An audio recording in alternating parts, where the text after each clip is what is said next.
Pantang bagi militer Rusia tak menyerang musuhnya jika sudah terdeteksi oleh kamera udara yang dioperasikannya.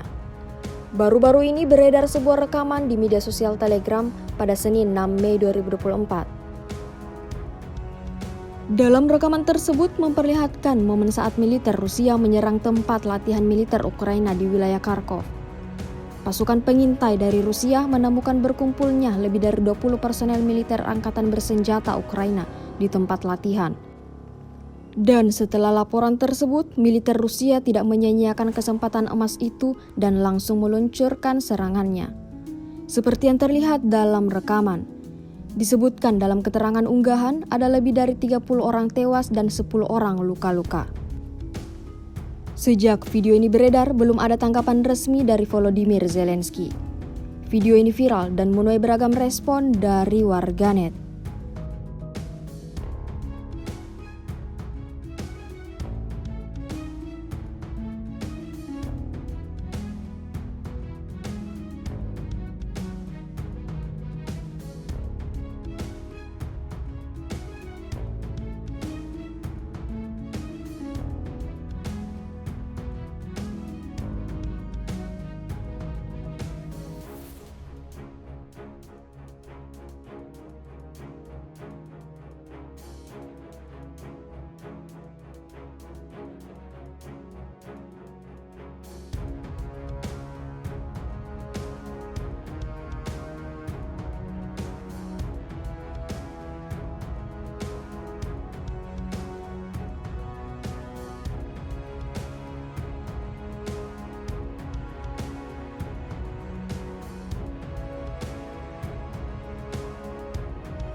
Download Tribun X sekarang, menghadirkan lokal menjadi Indonesia.